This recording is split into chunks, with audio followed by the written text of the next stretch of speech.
What's up, guys, and welcome back. Today I'm going to show you how to notch your D series engine block for aftermarket rods.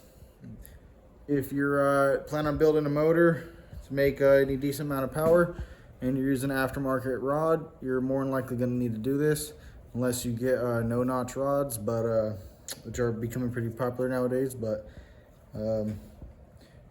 nonetheless, I'm going to show you how to notch it if you are not using no notch rods. This is the block we're using today. It is a D16 Z6. We are about to do a fully build motor on this, but first where you have to notch the block, I'm going to show you how to do that on this video today. So first thing we're going to start with doing is marking out where we want to cut on each cylinder, and then we're going to use a carbide burr to grind out the block so that your rods will not come in contact with the block. All right, in order to mark your block, you're going to need some type of permanent marker or maybe a paint pen. So here I have my Sharpie, and if you want to use a tape measure or something, you can go ahead and do that. I'm just going to eyeball it out. Done plenty of these, so first thing I'm going to do is just get a good idea of where center is, and I'm going to shoot for a 1/4 inch mark. So I'm going to go right there to right there.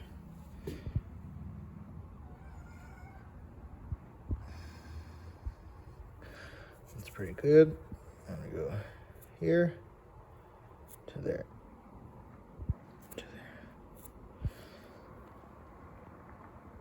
Okay. All right, so I'm not gonna lie, I was kind of getting a little sketched out there. So we have 2.5 inches. So if you cut the difference, that's gonna be 3/4 on each side.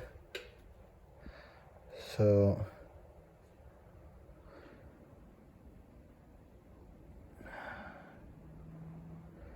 yeah, I think I'm a little bit off right there. All right, so yeah, I was pretty close there. I mean, it's so hard to tell, honestly. If you can try and measure it if you like. I'm probably better off to just do it by eye because I'm pretty good at that type of stuff. So I'm gonna go ahead and mark the other 4 real quick. All right, so something that helped me get it a little bit better by eye was the first thing I marked was the center, because the center was a lot easier to tell exactly where the center was at. So I marked the center, that's why you see 3 lines, and that helped me determine that this side had actually marked off a little bit. I was kind of over this way too far on that first mark. So I marked the center of all of them, then I just it's a lot easier to just do about a 1/4 inch by eye on each side. And that gets you, with your marks, with Sharpie marks and everything, you should be just right around 3/4 of an inch. And I think the rod's only 1/2 inch wide, so you should be plenty.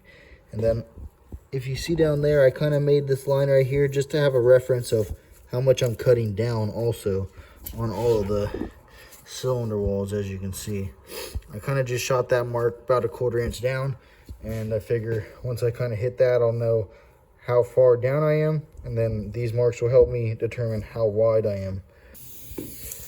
All right, so this is what we're going to be using to trim it down. This is a carbide burr on a air die grinder, so pretty simple. We're just going to kind of get it in there, start working that down like that on both sides, and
guys, so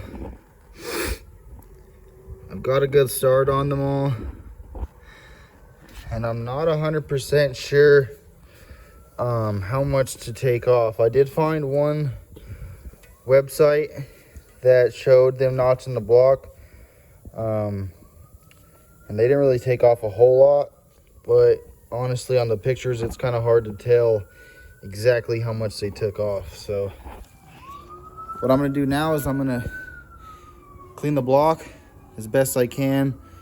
Not super crazy, but make sure most of the metal's out of there. And I'm going to temporarily install the crank and the rods in the block so that I can spin it over and see how much clearance I have between the rods and the block. And I also was told there's a possibility you might have to notch your girdle. I think that's based off of what rods you went with. I think if you go with like the cheaper max speeding rods or something like that, it's more likely that their rods are not as compact, probably because they're not using as good a steel and their design is not as good, so they're just throwing a little extra metal in there to be safe rather than sorry. But we're actually going to be using eagle rods, and from what I've read, you shouldn't have to notch the girdle. But again, I have read that some people notch the girdle just... All right, the first step, I always like to do this outside too, even the grinding. That's why you see me do it right here at the front, because now I can just blow all the metal out of the shop and it'll be really easy. So if you guys haven't got yourself one of these quick disconnects from Harbor Freight, you got to do it. They're like 15 bucks or something, ridiculously cheap, and these things are awesome. This blue thing right here, if you move it up and down, that's the on-off valve, and then when the air pressure's off, it makes it super easy to connect things. You see that? And you just pop the blue one up, boom, right there. So what I'm gonna do is I'm gonna blow all this metal out of the shop.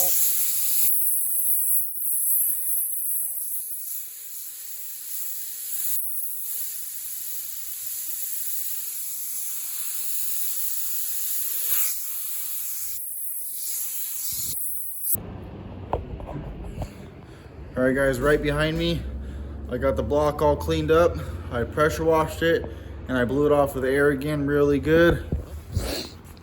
Show you what we got. So as you can see, super clean. There's no dirt or any metal shavings anywhere to be found. So now when we install the crank and the new bearing. All right, so it's another day. I got a haircut and we got a little bit more done on this block. So as you seen on the last video, or on the last part of the video, let's start that over. As you seen earlier in the video, we got the block notched a little bit, and I went ahead and put the bearings in the block and reinstalled the crank just temporarily. I put one rod on here, just tightened it up. I got the bearings in it, and I was just spinning it around a little bit so I could see if it looked like I was gonna have enough clearance, and it does look like I got enough down there, but I'm probably gonna take just a little bit more off to make sure that I'm good on them all. And now we are actually working on notching out the girdle, because the rod right here, it actually comes really close to the girdle, and it hits on it actually too. So let me show you what that looks like.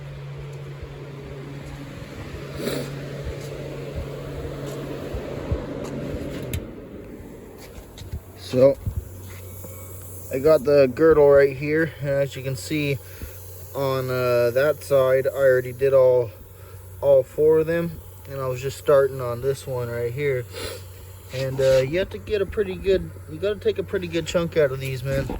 I would say go down to that casting mark right there, at least almost to that casting mark. I'm gonna test fit it and see if that's enough, but if you want to just be safe, just go right down to that casting mark. But it's a little thicker on one side than it is on the other, like it's thicker on this end. It's thicker on this end of this beam than it is on that end of the beam, so you can't take as much out over here as you can there. Just got to be careful of that. And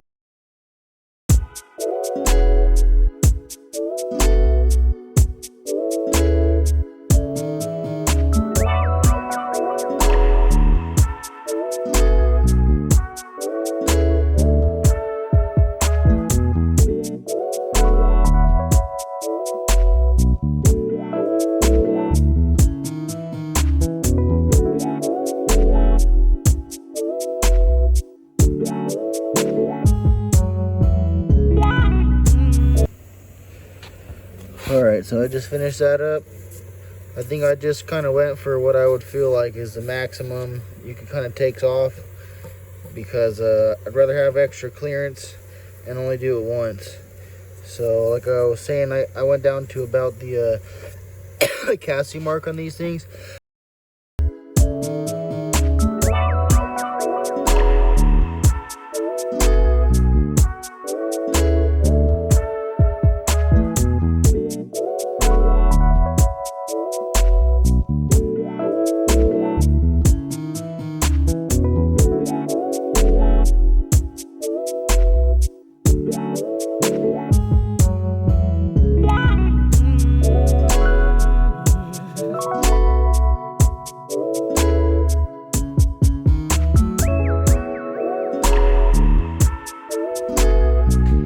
Alright, so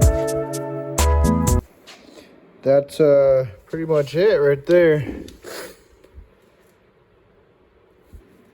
I would say that that's why you want to go a little wide, because if you see, I'm actually kind of a little bit to that side of that gap.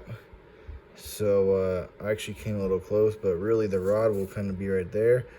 And if you put the rod where it needs to be, it clears the whole way through, all the way around.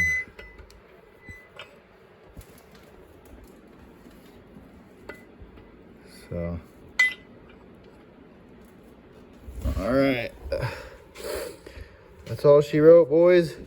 That's pretty much it for this video on the block notching video.